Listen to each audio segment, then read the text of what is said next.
vois l'image que DJ a voyou, DJ a délinquant, DJ a bêtise dans mon oko, DJ a colonna. Musicien a un intérêt à vous aller bien à DJ parce que DJ a aussi les promotions.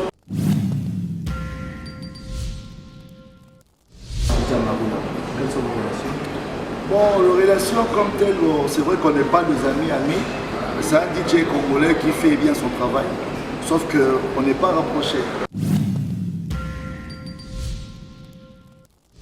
Bonjour chers téléspectateurs, chers amis de l'internet, et vous qui appréciez, qui aimez bien suivre vos artistes via les réseaux sociaux, via l'internet, via YouTube, votre chaîne est Strolé Award TV et là pour vous donner des informations sûres et fiables concernant tous les artistes, bien sûr de la RDC particulièrement, et puis pourquoi pas nous allons aussi vous parler de ce qui se passe dans le monde des artistes en dehors de notre pays, en dehors de la RDC bien sûr. Pour aujourd'hui, nous sommes avec un artiste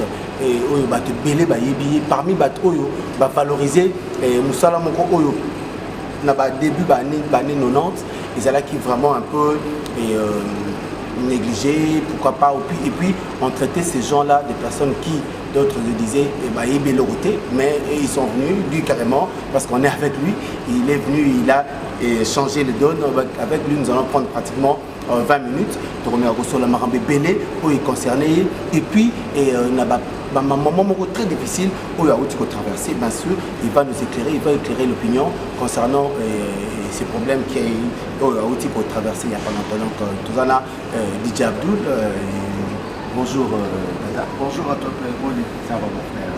Santé, la monnaie confinée, ah, on a eu confiné, on va confiner. Donc, je pense que la paix c'est d'abord dans le monde entier. Et puis, à toi, mon ami et frère, Strolé, Libanga promo toujours. Donc, pour moi, c'est un plaisir de passer dans cette grande émission. Voilà, comme tu l'as dit tantôt, la vie est faite comme ça. Des bons moments, des moments difficiles, il y a on est ça la renforce à vie. Moi je pense que Bercy est fanatique tout, on va passer une confiance, on va croire à qui n'a clamé la innocence et aujourd'hui avec la grâce de la justice, grâce au juge et que que cette personne ne mérite pas la place où il était, qu'il doit revenir dans ses droits et qu'il doit être acquitté. Donc je suis acquitté par rapport à toutes ces accusations, mais la santé ça va.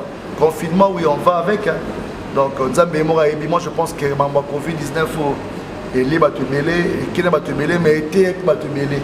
Parce que maintenant, on a ma famille qui sauté, maintenant, on a sauté, maintenant, on a la bande qui sauté, parce qu'il y a trop des occupations. Mais avec, grâce à confinement, on a compris que la famille aussi est très importante. Moi aussi, la prison aussi m'a servi beaucoup de choses. Donc, il y avait confinement, il y a ma casse. Donc, voilà quoi, j'ai appris aussi beaucoup de choses. Donc, c'est vraiment pour laquelle je vais dire merci surtout à vous la presse pour votre soutien vraiment au fond du cœur et surtout mes fanatiques. Au Batikaya au Tikanga jamais. Plus de personnes au Balela, Baswana, Babunda, Batumoso, Bafinga, Bamo Pasukaka, Mador le Bagadichi Abdul innocent. Donc voilà, on est ensemble, c'est la fin.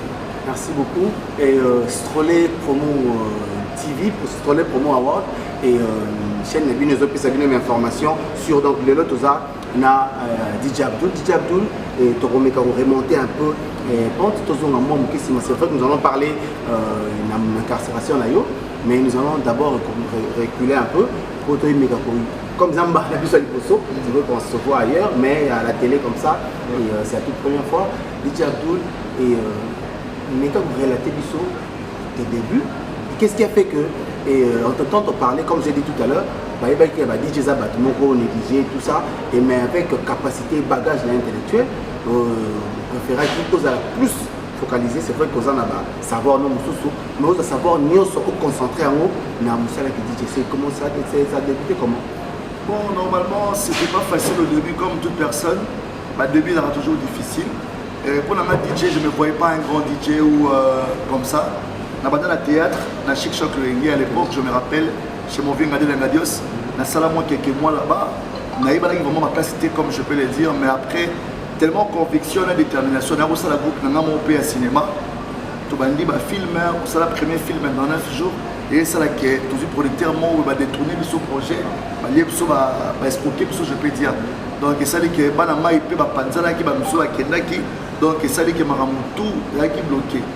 nando kakamana ba DJ mususu la otala ya mona ke ba boîte ba chaîne ba sala magie ba bien ça ba tout et mona jour mona ba émission mona otala télévision la mona Eric Ndala la TV à haute piscine à haute salle de sport grand manager à grand boîte il y a grand hôtel na bitenga fana ko maka le roi Joe tina luka vie pe la kotala na ye alaka très gentil manga bien la vie ngalinga un jour na ko mala kwa yo asinga kokoma lokwa nga eza mamebele nga pe na kembi petit na nga mais kokoma lokola nga to koleka nga mais la condition ka moko zala patient sala musala donc lokwa ni motivant nga fort ndina bandi malembe sœur na nga moko ayibana ki na grand frère na to sana théâtre à Port Firenze que je salue maman Germaine Bidi na Jakarta grâce à boîte na ye kanga mana la Samba Playa a fongola ka boîte na 2005 2006 ndina yo banda wana sko professionnellement DJ Ma avec salaire.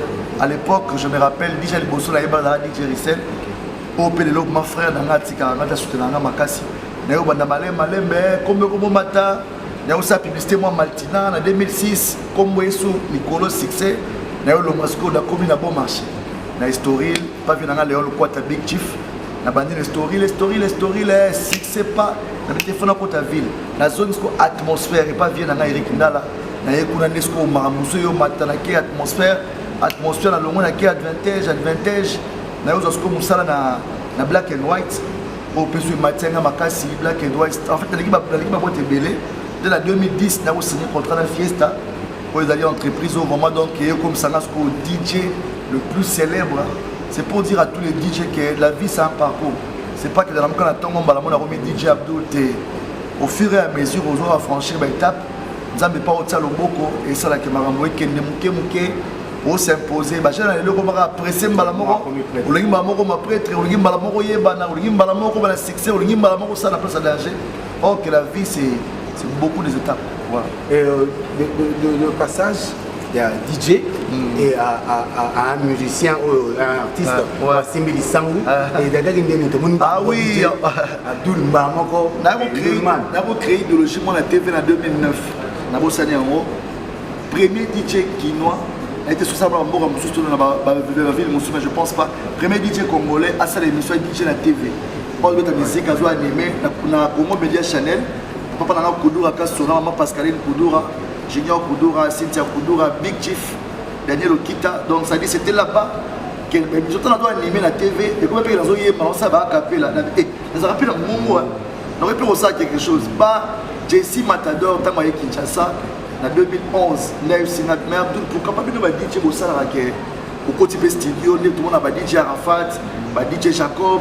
DJ Ivoirien, on dit bon moyen poto betala mais yemba rapeti. De ngana yemba c'est là ce que Jesse Matador succès à niveau à motiver ngana yo sala la danse de Beribe. So people c'est pour Papa Beri comme banda wana. Ça dit la petite Nyari Beri so people le pour na Blackberry. DJ Strola et Papa le rapport Strola pas à DJ. Donc à l'époque avec ma sœur dans leur organisation, tout ça va featuring la Strola à l'époque je me rappelle. Donc, et ça là que Ngaï, la bandisco Koyeba, en 2012, il y a aussi Madoda. Mais il y a un pouf. Et Maïtsangam Balamoko, après Madoda, donc la petite vient manger.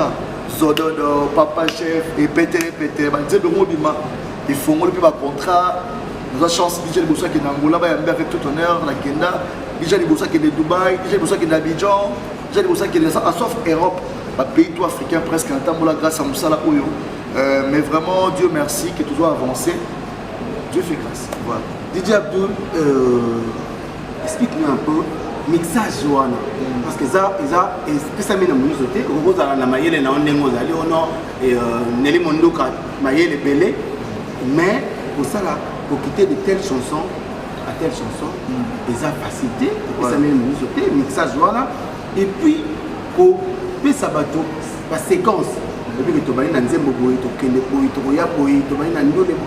Et ça, apprentissage moko boy, pour la qui bien zali maïe le moko pour se faire développer la face. Bon, on a bien avec la guitare là aussi parce que bon, quand on a dit que c'est vrai d'être la Congo, mais avec la connexion, tout ça la plus fort, tout ça va matériel parce que le matériel les oya après confinement va matériel na biso mo ya académie na biso ça là pour nous former peu DJ expérience là on a partagé na ba jeune Royal Lobby. Donc, grand DJ va parler, grand DJ Moussou, net la maman moko maïla nga mwana e ayi papa former moi na ngako na DJ parce que amoni ke ngana ke DJ pe nzamba osunga makambo eke de bien et ce moment tout ça ba atelier il y a pour former ba DJ mais c'était pas facile comme je dis toute chose au début n'a pas été facile DJ faut la soirée faut la ambiance aux âmes sur un certain âge musique une bobo bêta bah on va à l'aise parce que par rapport à la transition il y a que dans mon pas grand et tu vas venir avec DJ Franck va venir avec DJ Soul va venir avec personnel DJ Soul va DJ Malik va va vivre va expirer puis vraiment il y a trois DJ Michel oui bah soirée bon temps n'est pas bêta pour sentir que l'homme na rumba que la salsa à Keita musique africaine à Kemondo Molo moi rumba moi rap autant moi justement on a déjà changé ma style na yo mo pe ki yo mo ko na ndenge na linga pe musique parce que DJ faut linga na musique makasi il faut appeler la connaissance de la musique il faut surprendre bateau il faut pe imposer style moko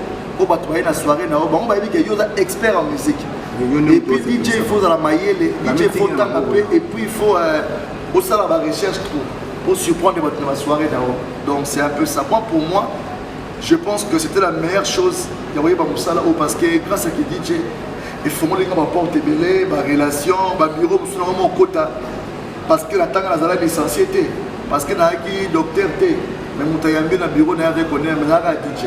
Donc c'est pour dire que maintenant que j'ai sauté la vie, attendez que tu fais un travail très noble, caméraman, journaliste, moi je suis aussi animateur, mais je dois encore beaucoup apprendre parce que j'aime trop le métier. Donc vraiment, toute la vie, avec ça, il y a DJ. On va voir l'image que DJ a voyou, DJ a délinquant, DJ a bêtise dans mon oko, DJ a colonna, DJ a responsable, à la père de famille, à la père de la société, un DJ peut aussi apporter quelque chose. Donc voilà. DJ Abdou, et vos relations avec les musiciens, et ça, par contre, tu vois qu'il fait que DJ Abdou a salarié, a la musique. La boîte, la grande boîte de la place. Alors, il faut tout ça la promotion et pas la barreau, ou bien DJ Abdou, la Québec vers la barreau, ça s'est passé comment ma relation avec l'artiste musicien. Bon, premièrement, d'abord, avec tout le respect de nos artistes, Ngaï, Nassalabma est fort. Il y a pas après, si l'artiste est le point d'être, par exemple, Fali Poupa, c'est un grand frère depuis ma quartier latin. Pendant où il y a l'atmosphère, tout sur la il a une vision. Il y a des gens dans le lobby. Bavie loka ba JB piana c'était occasion jibo yeba ngandeli ngana yi JB to kolina JB we raso na yeba ngawa donc il fallait ngane na vers bango tout ça la promotion ba artiste donc on va le voir net Damas je dois ba sani to ba lutu donc faut vendre na biloko na sani kitoko pour mutalia tu vois donc musicien a un intérêt à osala bien à DJ parce que DJ a aussi les promotions parce que DJ a modèle na modèle donc la musique, les musiciens, voilà. DJ aussi les promotions, tu vois. Pour ça, la promotion, il faut que la musique, à moi, ça la paye. Et ça la paye. Il y a des musiciens, ça les paye, musiciens, tu continues la boîte. Je suis dans le moi, dans la boîte, papa, Banzadi, bon, il y a un monsieur qui m'a dit, donc ça dit, yo, au milieu de piste, baby, donc faut mettre un thème pour la babine. Il y a des fois, la master, on s'est dit, moi, il y a un thé, non, on a vu, il y a un autre temps, tu sais, on est bien, tu sais, on a un studio, bandela. Ngama na attaque DJ na conseiller pour tout nzembo na bien te simba te et c'est bon anza bete mais par expérience na bi que nzembo yembi mo mabe qui na mo ba style bo mi mamo bo e salo bien na ko pesa de conseil net c'est le officiellement na DJ officiel ya JB Piana vous avez DJ officiel ya JB Piana et le but est que na univers na Wera Son to na univers na Fali pour pas ba ya na ngai DJ ya JB zaka que moi conseil musicalement. Et mon père retourne à tout style niveau tant me la carte internet tant me souviens en attente parce que ngai ça chargé à ma caméra côté musique ma proposition à ma beat ma proposition à ma musique open leader à où attend à ce programme à studio la bien ingénieur ça dit voilà ce domaine là l'ingénieur de son confiance à président à Sali Makambo Makambi biloko écoute mais discrètement je travaille dans l'entreprise BCBG donc et empêcher ma tête qu'il y a une sélection dans la tout le ennemi à papa chéri tout le monde papa chéri t'es là mais ta musique là on à voilà président JB Piana m'a jamais dit c'est ça cette histoire là donc tu vois mais seulement on est là pour promouvoir la musique les tout le monde a rappelé DJ Moussou va attacher là l'artiste donc ça censé aux analyses bien pour que biso peut tous à la bien là donc voilà il y a un moment de créer à connexion la plateforme Moko pour nous aider les jeunes DJ, jeune artiste, et puis pour soutenir les artistes en termes de promo, en termes de stratégie, en termes de coaching. Donc on est une entreprise qui est déjà, ça fait 5 ans, mais tous les efforts, après déconfinement, on aura un bureau où les gens viendront vraiment questionner pour s'adhérer à la vision, afin que tout le monde a la culture, parce que chacun de nous a amené sa petite pierre pour que la culture pour moi toujours du colo. Merci beaucoup. Je profiterai de l'occasion comme ça saluer mon oncle Lionel Kinsala. Lionel Kinsala hors diamant, tonton Lionel. Et pourquoi pas la grande famille Tania Bambou Kinsala. Bonjour à toi. Et pourquoi pas Claudie, Luanga, Priska et la grande famille Kinsala, Tracy, Milka, Ida, Cindy et Hervé, tout le monde pratiquement. Et bonjour à vous. Il y a Blaise, je vous aime. Et puis grandez à continuer. Il ne faut jamais le drapeau qui le drapeau qui toujours le Piju Tambo, bonjour à toi. Et Piju Tambo, Neli Monduka, Kevin Kamuzuna na Mabele, toujours la Masolonga, Nenga. Merci beaucoup. Et Abdou, on a que Tangi, et si la DJ de Tangi, entre autres, Eric Nala et tout ça, mais. Comment mon côté de parti. Ça, vous savez, parce qu'apparemment, vous m'avez dit que ça et puis Bolongo est DJ, Bolongo est DJ, mais en même temps, chanteur, DJ Maruna. Quelles sont vos relations? Bon, les relations comme telles, c'est vrai qu'on n'est pas des amis, c'est un DJ congolais qui fait bien son travail, sauf qu'on n'est pas rapprochés, on n'est pas... Déjà, vous n'êtes pas même si dans la bas. Bon, dans la bas, en fait, naturellement, on n'a pas forcé ça, le monde est comme ça, tu peux pas être aimé par tout le monde. Ça dit que tant que se créer pour moi, je reconnais que c'est un bosseur, c'est un artiste qui fait bien son travail aussi. Mais seulement qu'on n'est pas de potes, on n'est pas des amis, on ne se croit pas, on ne s'est jamais pris l'occasion de rester ensemble, de prendre un verre, donc ça dit... mais il y a des gens comme ça qu'on connaît dans la vie. Tout le monde sur la route, quand on a des réseaux sociaux, on respecte, on se considérer, on partager, on va aider, tout ça. On n'est pas des amis, on a fauté, mais seulement j'étais un peu très déçu de voir que quand j'étais dans des problèmes, on est passé dans des télévisions pour être content, moi je suis dans la merde. Un conseil d'ami en tant que frère, il ne faut jamais être content de le malheur de quelqu'un. Et puis surtout quand quelqu'un est présumé innocent. Je n'étais pas, c'est vrai, on m'a accusé. Il y a eu tout un tas d'histoires qui étaient autour de cette histoire, la jalousie, la calomnie, le montage. Il y a eu un complot derrière tout ça pour détruire mon image, détruire ma personne. Mais comme ce n'était pas dans la volonté de Dieu, c'est Dieu, même si on te détruit, c'est Dieu qui peut encore t'éclairer. Donc moi je dirais que prochainement, c'est parce que jamais même mon ennemi le plus ennemi n'a pas souhaité malheur. Donc je crois que guerre à musique et sous la musique. Ce que ma guerre, moi pour moi souhaiter Liwa Moninga, donc voilà, ça marche pas quoi, tu vois. Moi personnellement, je ne peux jamais souhaiter, même mon ennemi quand il est en prison, si c'était lui qui était en prison, moi je l'allais venir aller lui voir. Comme ça il était en mais je pense pas. Peut-être qu'il va couper dans la prison, peut-être qu'il peut tenter un message de réconfortement. Moi, pour moi, je l'ai pris comme je l'ai pris, mais c'est ça, rancune, seulement que on n'est pas des ennemis, mais on n'est pas des amis. Donc, un ami loin, mais c'est pas mon ennemi non plus, mais c'est quelqu'un qui est vraiment très distant de moi. Donc voilà, DJ Virus, je vis le réconfort, il a posté partout, il a partagé mes affiches quand je suis dans le problème. Il m'appelait, il m'écrivait un petit mot gentil, DJ Franck qui vient là. La prison, DJ Touch, qui est mon ami qui venait tout le temps, Pasteur Jérémy, bel ami, DJ Sizol, DJ Central, vous avez mon coin, DJ encadré par là, un très bon meilleur DJ, on va découvrir, ma casse bientôt il va exploser.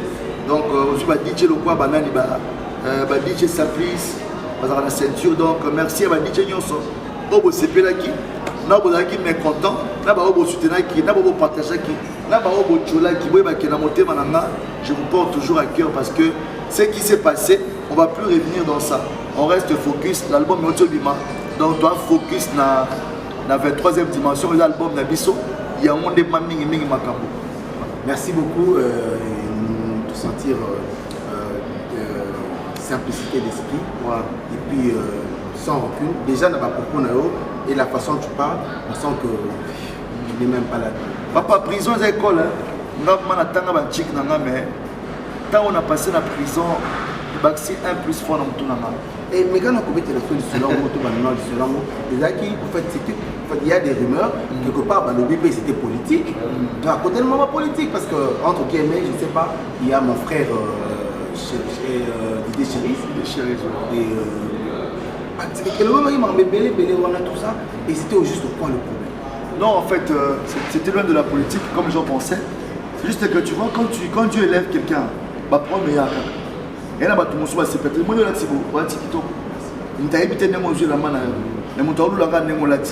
je jalousie, moi, j'étais peut-être victime dans tout ça. Il y a eu des gens qui voulaient détruire mon image. On a porté un chapeau sur moi, un chapeau de viol. Que moi, j'ai violé une petite fille. Na bombaye pendant 2 mois, na séquestré, dans l'évaillé, torture. Moi, j'ai 14 ans. Imagine-toi, tu as la gravité, les Kambabongo, ma funda yo, artiste. Quand 2 jours avant l'événement, on a préparé 15 ans de carrière. C'est quelque chose de très poignant. Dans la salle d'événement, on a préparé pendant 6 mois. Médias, communication, on a été dans la voiture, on a après l'événement, on a ma Cambouria, on a été dans la taxi. Parce que on a une vision que l'événement après l'événement, et ça, dans la grande voiture, je peux encore acheter mes valeurs, on a reçu mais 2 jours avant, moi, je ne peux pas aller dans mon été. Na yebi été et l'autre côté donc ça dit mais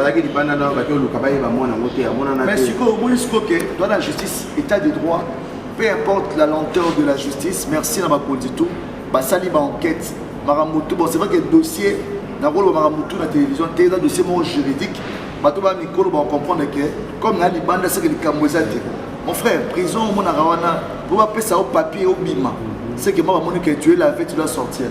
Et puis quand il y a 20 ans, 25 ans de prison. Parce que l'âge de 35 ans, pas condamné à 25 ans. Vous faites combien pratiquement? J'ai fait 6 mois. 6 mois de dossier qui est en cours, de la Makambutu, pas vérifier si réellement vraiment il est innocent.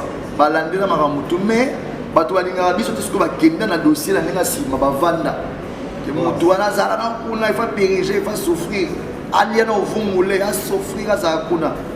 Il y a un problème.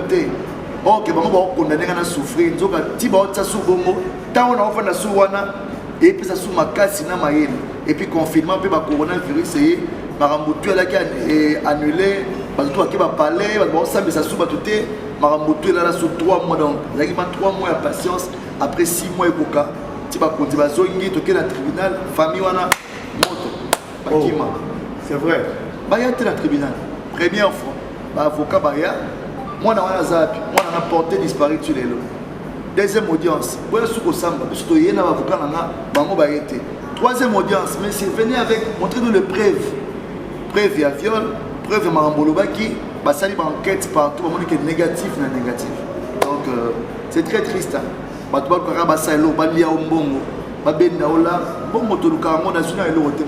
comme j'aime tout. Non débrouillé.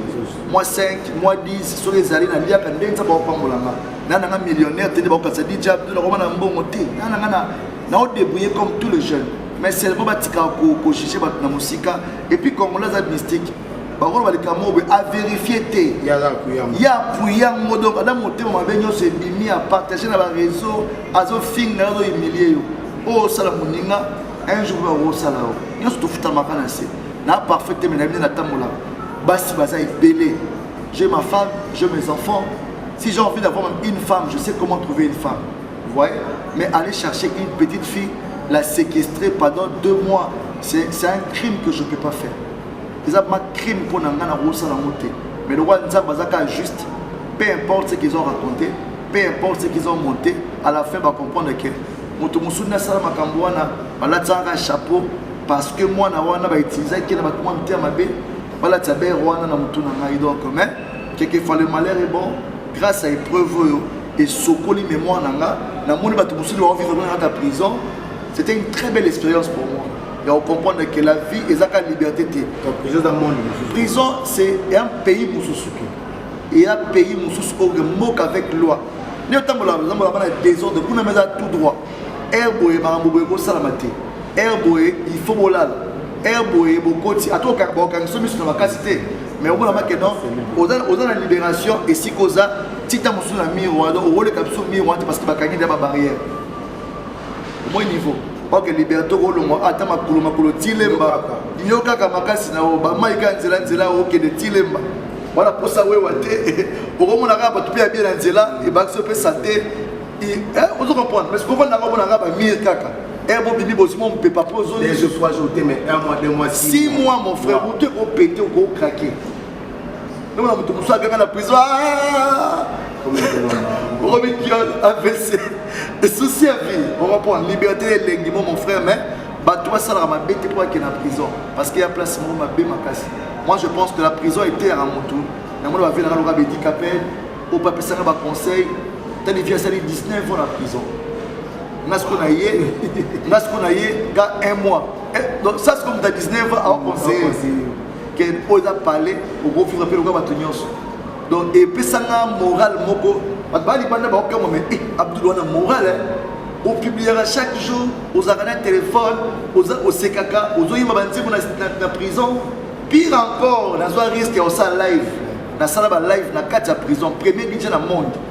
À la live dans la prison, il y a DJ avec la musique, dans le confinement. Je ne sais pas si je suis DJ pour la prison, c'est ma casse, on reprend dans Zambie à toute une étoile, lumière, on la salle. Mais il y a consciencieusement, on le on a écranté, mais il y a que Makambo et c'est telle et telle personne. Oui, très bien. Mais seulement que dans la poste, il y a une publicité. Il y a monté ma belle à Bango, mais ça me garde pas pour la Bango parce que. Parce que la vie est mon frère. Vous avez tué les coffres, au moins ça est l'ordinaire. Mais, il faut limbisa. La limbisi n'a pas. Vous comprenez? Tout ça, la mabé, mais seulement, au limbisi, mais au grand à distance. N'a pas bien. Parce que bon, c'est vrai qu'il y a un pouvoir. C'est vrai qu'il y a humilié. Mais grâce à Dieu, humiliation et élévation. Grâce à Dieu, donc pour moi, je dirais que parce que Nzamba est au foot. On a force. On a force, on va finir dans la prison. On a force, on va mais donc pour avantage. Laissons-nous nous tirer, plutôt clôturer parenthèse, laissons-nous nous tirer la passage dans la prison. Laissons-nous tirer, c'est que dans la vie, banga bilo misato, banga Nzambe, banga l'État, banga Nzala. Nzala la vie, il y a ennemi, ennemi à Congolais, les bosseux à mia. Parce que tout le monde Nzala va faire tout les bien. Maramoto on a des troubles, parce que le peuple est souverain, le peuple est dans le droit, on est dans le damé. Le peuple est accessoire. Comme on est sur le manière Nzala, on a tout à Koulou, tout à Kindumbe, tout à jalousie, parce que Moutoula a occupé affaire naïe. On a 500 francs à Rodamé. Parce que papa, il a 500 francs. Jamais président le président ça va 500 francs. Yo mo ndé ballon la maïle le 500 francs aux amuto. Aux ana maï na makila na makasi nzoto. Nzaleza mabe et puis banga l'état respecter marambo l'état sengi qui m'a pas problème. Attends quand moi éviter ko komela on est singa na victime le kamela éviter. Ça veut dire que caméra mono partout place aux a éviter. Ba bunda aux ala qui ba ko kamo ko la qui non na c'est ça personne en danger ba condamné. Donc somo ni bitumba mon frère. Les cas les cas parce que on va témoin parce que on a parce que pour assister monter au bref la prison c'est une école ok yo mo za mettre au commis makamna yo commis pesi interro yo mo répondre yo mo prof au commis questionnaire yo mo tiba poisson tande donc on comprend ça dans le bas donc ça dit yo mo commis question yo mo répondre yo mo pesi ba compte ça veut dire était à moto à la bien et l'entourage parce que vous les artistes en général vous allez vous amassez tout le monde voilà vous allez au bureau vous allez partout et puis le bureau là il y a une copine là et tout peut-être c'est ça. Et tout le monde a notre côté cinéma, président de la vie SOP, et ça également, bah, la cuisine, bah, parce que l'entourage vous amassez tout le monde, vous sur la bien la bâtonnière, et vous venez sur la BFT. Bon, en tout cas, vraiment, côté bureau, on a vraiment sélectionné pour Batozana Bango. On a respect, mais seulement je ne me promène plus comme j'étais avant. Parce que avant, j'avais beaucoup de gens, bateau. Comment il passe même pour mon abus? Pour les gars, on a limite compliqué. En fait, normalement, on est vraiment dans un bateau, il y a des gens qui sont Abdul. Les gens qui sont Abdul, ils sont les photos. Je suis que bateau qui sont na ceinture, ils ont contact, ils sont sans que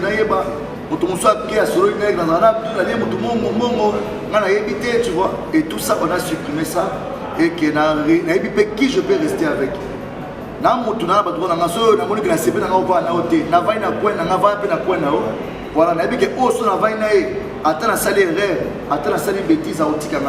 a des gens ok,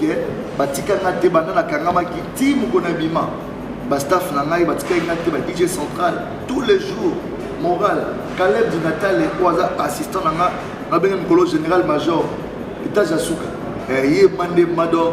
so simbi na beke dirkab monsieur le dirkab il était en marketing on doit comme dirkab ça dit yena ba mo ça dit centralisation ba mutu à la charge bon so ya bo dirkab so ya bo mingai toi mais tu ba que procès là. Voilà, donc merci beaucoup. Et c'était très bien. Et Nathan, ton passé Nayo. Merci. Et toujours conclure maintenant. Et confinement en tant qu'artiste, en tant que DJ. Place au Pesaka, ils ont fermé et production ils ont été. Comment vous faites maintenant pour vivre pour le biseau et pour 500 fois c'est ça pour vivre en activité. En tout cas vraiment c'est très dur le moment ici le confinement. Galère et ma classe surtout avec Nami Toma n'a pas vu la raté parce qu'il est bloqué en TSAT. Donc c'est le moment le plus dur de la vie autopassé où il y a confinement. Mais bon, on fait avec. Je pense que mon 500 fois toujours bomba quelque chose pour éviter. Aux Anataba, Bazanatama Samoute, Bazanama Foufoute à Olia, Bavie Moussou, Batika Ibi sauté, malgré le Boko, mon moquet, malgré ma passe citoyenne à Mo, Batato le Kao, Bavie, vous pouvez Moussou, c'est la ratan quoi des zonga, famille Zongi Abdul Nénin. Non, mon frère, quarantaine.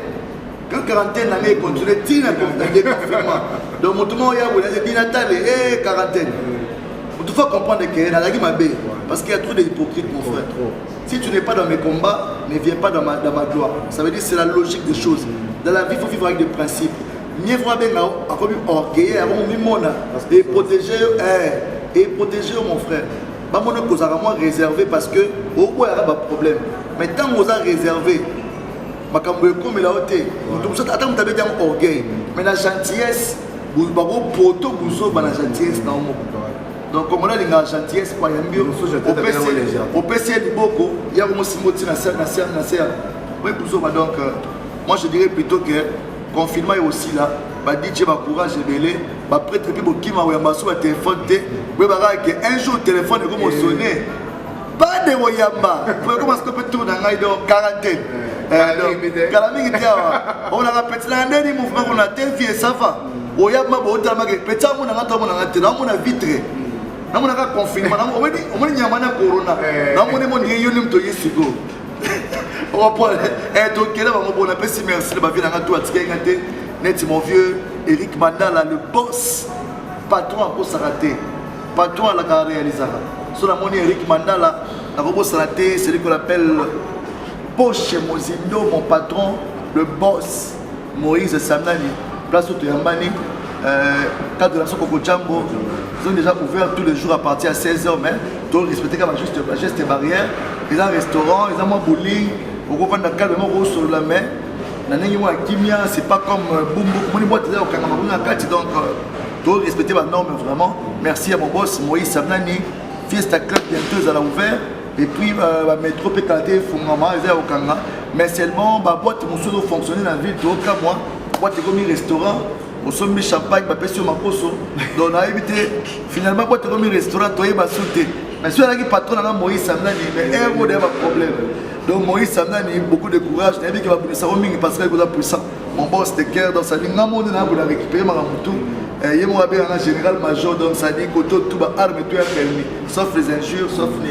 Mais vraiment merci à mon boss mon vieux tête tendai, mon thème Rachel Fouta. Merci beaucoup à TCT. Merci à tous mes vieux, le président Didi Modo Gobuka Voudawa, à Sanate, papa Nana, merci pour le soutien. Et bah, vieux, tout on a tenu ma combo table, tenir rigueur, moi tellement ébélé. Ma famille, je vous aime beaucoup. La famille Génération Consciente et Ramsès depuis Suisse, toutes les belles filles de la Génération Consciente, les cœurs avec vous. Vous êtes Karine Mokondila Baron, big up à toi. Toutes les belles filles de l'internet, ma chérie, toi bien, Fifi Siwa, Loya Olangi, Cynthia Kapachi, merci beaucoup. Temo la star, merci Malika et sans oublier Vanessa, toutes les belles filles. LB2, merci beaucoup depuis A Connexion TV. Mais Mingi Mingi, message Maka César, Oualingara DJ Abdul, abonne-toi sur mon Instagram, DJ Abdul Boukams, abonne-toi sur mon Facebook, DJ Abdul Toukour, et surtout abonne-toi sur ma nouvelle chaîne A Connexion TV sur YouTube. Donc chaîne Ezawana, beau s'abonner, belé. Courage à toi Strolé et puis merci à vous. La grande équipe de l'émission, donc promo Libanga Strolé, donc on est ensemble quoi. On contacte Yangowana, donc Ming à WhatsApp, mon numéro c'est le plus 243 9 90 88 88 89 plus 243 90 88 88 89. On est disponible pour tous vos événements, pour toutes vos fêtes, pour toutes vos soirées. Le DJ du peuple, le DJ chéri du monde est disponible pour vous faire plaisir. Merci à mon grand frère Fali Poupa qui ne m'a pas laissé, qui m'a soutenu au fond. Merci beaucoup à Fabrigas, Maestro, Binafilé, mon président Félix Wasekwa. Merci à tous les artistes qui ont mis la main dans la pâte. Héritier Watanabe Narobo Sanate. Merci à tous ceux qui ont mis la main pour que je sois soutenu d'une manière ou d'une autre. Je vous porte dans mon cœur. Vous êtes tellement ébélé. Je vous l'offre grave. Merci beaucoup. Et directement, on est dans la partie invitée. Et cette fois-ci, nous allons passer la partie Strolé. Promo Libanga ezali les mamans quoi si kaoto créé na groupe na chaîne Nabiso Strolé TV et on a tout ça tout pesara la promotion ya ba congolais au bazali à Kinshasa na obe bazali libanda ya mboka au basala activité moko quelconque et tout ça la promotion na ba comme na bango na ba misala na bango donc tout bana na Karmi Moba Mystérieux et Berton Mafuta service transfert, Berton Mafuta et transfert d'argent Mbongo Cash en Turquie, et transfert d'argent Mbongo Cash, l'homme des doubles cerveaux et Rubin, les beaux rois de monnaie Nzete Mbongo et Kevin Bolaskin, distributeur automatique, Gisèle Bomelessa, kit complet. On a Strolé donc à classer tout dans le classement. Et tonton Yannick Moukoussé, l'homme de 3 valises. Et pourquoi pas Beauté plus ballon, Christian Lofo. Award, Beauté plus ballon, Christian Lofo. Et Jires Kabea, mec de la planète. Jires Kabea, Arnaud Mobikaï, l'homme d'attitude. Et Kassito, ambassadeur de la Turquie, service complet très fort. Abigail Minage, la reine blanche. Abigail Minage, la reine blanche. Merci Pangapanga, jet privé 3 fois. Nancy Pangapanga, jet privé 3 fois boss. Et Maître Irlin étoile, la couleur d'origine en direct de Paris. Et Gravina, Kilo ya Schengen, Dadi Chombo toujours présent. Et Yang Bia, Mongema, Bafana, maman sociale. Et Gaëtan Award, drapeau social. Et tout puissant Ngombo Dijimaf dans Monezali et rubrique Nabiso et Strolé Promo TV et Namoni Balamoko Fifi Beyamou Saou, mannequin de Paris. Arlette Matoto Motema Ferrasi Piakata. Nelly Monduka, il y a Kevin Kamuzuna. Et mon vieux Alexis Yamamoto Yamantia. Pichu Tambo et Patou Bekam Mavinga et Baotou. Donc continuez, nos numéros sont là. On a besoin de ça la promotion au fur et à mesure. Donc on a peu de moi, de la société telle, de pour moi société naïe ou bien carrément effigie à société naïe pour notre meilleur ça la promotion il y a activité na bino. Merci beaucoup na tout bazala qui branché tout c'est peli au personne a besoin à ça la promotion il y a artiste naïe artiste quelconque. Nos numéros sont là, contactez-nous et ben tu reçois la tout sali na DJ Abdul. Merci beaucoup DJ Abdul et donc à la prochaine occasion, prochain besoin de remonter de contacter pour que non, tout ça merci beaucoup surtout dans la chaîne Nabiso s'abonner vraiment na Libanga promo scroller Libanga promo donc scroller Award vraiment c'est un grand courageux et tout ce qu'il fait c'est vraiment un frère. Dans un moment difficile, il a des conseils, des morale. C'est quelqu'un qui va beaucoup faire de bonnes choses. Donc, beaucoup vraiment ensemble. Je pense que Aïbi Valère a relation, Aïbi Valère a battu. Il y a un moment où donc on est ensemble, mon frère, courage, on se soutient, à connexion et derrière toi. Merci beaucoup.